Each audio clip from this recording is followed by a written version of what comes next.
me cater to you.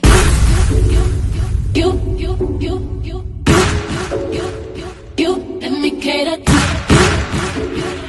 you.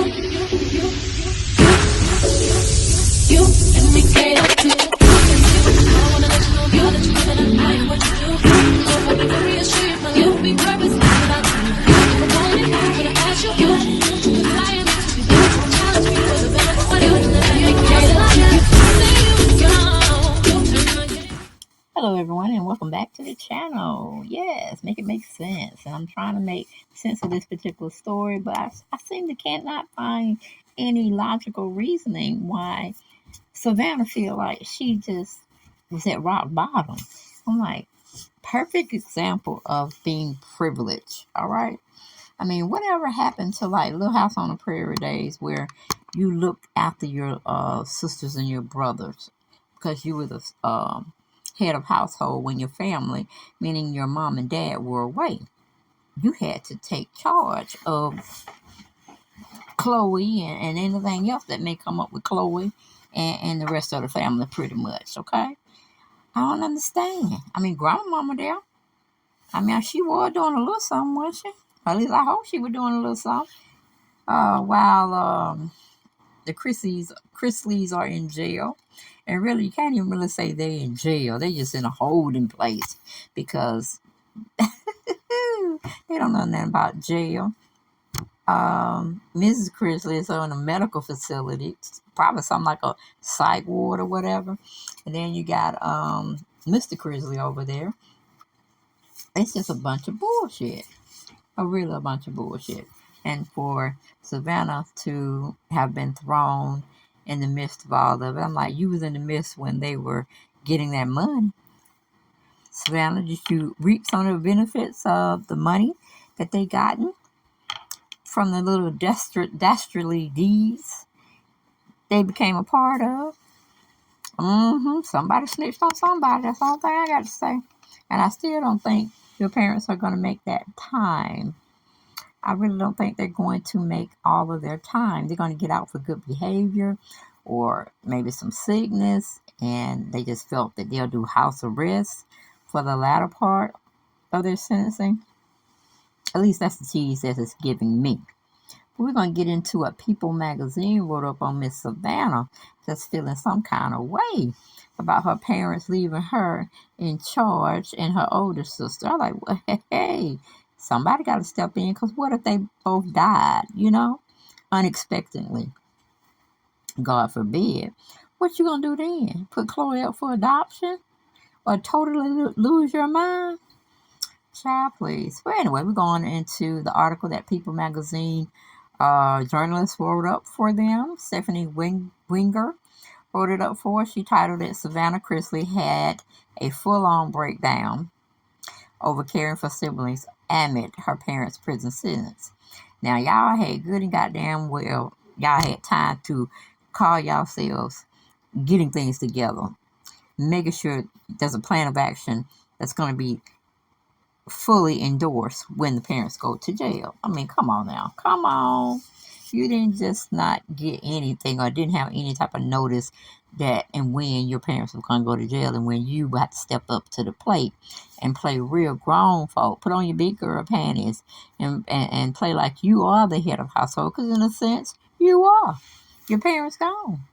But anyway, back to the article. It says the Chrisley's knows best star. She doesn't feel worthy or capable enough to raise Grayson, 16, and Chloe, 10, while her parents serve their prison sentence.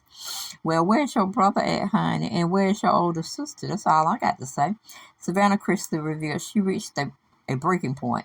On Tuesday's episode of Unlocked with Savannah Chrisley podcast, the Chrisley Knows Best star discussed the challenges of raising her brother Grayson, 16, and niece Chloe, 10, as her parents Todd and Julie Chrisley served their prison sentences. The other night, I had a full-on breakdown. I was trying to find Chloe proper clothes to go and visit my parents and find her hair stuff. She said, I just sat down on the floor and started crying. The 25-year-old reality star added, I am not my mother. How am I going to do this? I don't feel that I am worthy or capable enough of doing the job she's done for all her life. Okay, the real shit hit the fan on it. Meaning you got to step up to the plate and hit a home run while both of your parents are incarcerated. It's something you have to do. Something you have to do, Savannah. Anyway, going back to the article, it says, however, Chloe provided her some reassurance while the family adjusted to their new normal. She recalled, I was sitting there, and the next day, Chloe said, "You're doing a pretty good job. You made me ramen noodles last night." I was like, and was that a slap in the face that Chloe was trying to throw shade to Savannah, hoping Savannah would pick up a cookbook and get the cooking up in there? Because I'm like, did y'all constantly go out for dinner, Savannah? Come on, girl. I'm sure you have a stove in there. I'm sure you have a refrigerator that keeps meats in there and all vegetables and fruits and stuff of that nature. Surely you can get it together, right? Anyway, Savannah shared she plans to step up her game when it comes to eating as a family. From here on out, every Sunday we're going to plan our meals for the week, and you guys tell me what you want for dinner, she said, and we'll get the groceries for the week, and you'll know every night what you're going to eat. Now, see, that's what I'm saying. Put on your big girl pants, girl. Show up to the plate and show the hell out, okay? You can probably be better than your mama and your dad. Hopefully you won't get into no type of infringements. Wow. Wow, they are away, okay? Or you don't pick up some of their bad habits. Or you're going to have another breakdown, okay? You're going to have another breakdown, girl. For real. Not no just sitting there crying. And then think about, I look like a damn fool on this floor crying. Let me get the hell up. You know what I'm saying? It's going to be much, much more painful than that. To have a serious meltdown. Because when you have a serious meltdown, you can't take care of nobody. You damn sure can't take care of yourself. And you ain't going to be able to take care of no siblings, okay? It just is what it is. So you really did not have a full-blown out temper tantrum or just emotional, just an emotional burst of outpour of crying. You know, like, woe is me, woe is me. No, we don't have time to pity you, baby. We need you to be an adult, okay? But anyway, going back to the article. It says, despite the difficulties, Savannah revealed that she has found peace with her situation. I had a conversation with my dad, and he said, this is going to be the hardest but most rewarding thing you've ever done. I'm starting to see that, she said. It's so crazy because I went from a place sitting in the same chair thinking about how mad I was at God. Why would you allow all these things to happen? One thing after another. Where are you? Now I'm in a place of such peace. Now I know you ain't questioning the Lord, girl. I know you ain't questioning the Lord. He don't give you no more than you can bear. You can best believe that. But it's time for you to put on your big girl pants and do what you know you need to do without pity, self-pity that you're giving yourself. Okay, but moving on.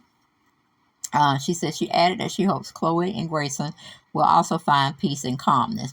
We need to figure out healthier ways to cope with things and deal with things, even if it's just little things I'm trying to implement because I'm not their mom, she explained. I'm not their dad, I'm their sister. I want to stay in that role of sister, she added, but it's hard when you're in the role of parent and discipline. Well, see, that's where you're making your mistake now. Savannah, you can't be their sister at this point. You have to be the role model. You have to set the tone of what your dad and your mom set in all of you Godfather's moral character, acting right, acting like a responsible citizen in these United States of America. Okay, you're going to have to pinch hit. Okay, and make these two kids feel like you were their mom when the mom and dad were gone for a while. It just is what it is, okay? But anyway, the Chrisley were sentenced in November after a jury convicted the couple in June of multi-million-dollar bank fraud and tax evasion scheme. Both Todd and Julie have also been ordered to serve an additional 16 months of probation following their release from prison. Okay, on the January 17th, Todd checked into the federal prison camp, Pensacola, to begin his 12-year sentence, while Julie reported to a prison in Lexington, Kentucky, to serve out her 7-year sentence. Both Todd and Julie have also been ordered to serve an additional 16 months of probation while they're released from prison. Okay. I'm not impressed. I'm telling you, I'm just not impressed. You had two reality stars go out there and defraud people, and then they feel that they're innocent and that justice hasn't been served in their part. Then you got a poor daughter over there saying, you know, woe is me, woe is me. Oh, we have to keep her in prayer, guys. We have to keep her in prayer, and hopefully she'll do the right thing that her mother and her dad didn't do. But that's all I got for this video, guys. Y'all get down in those comments. Let me know what y'all thought about the situation of Savannah saying she can't take it. Well, baby, it's just pitting you against maybe having children of your own one day. But that's all I got. Ain't got no more. I'll see y'all on the next video.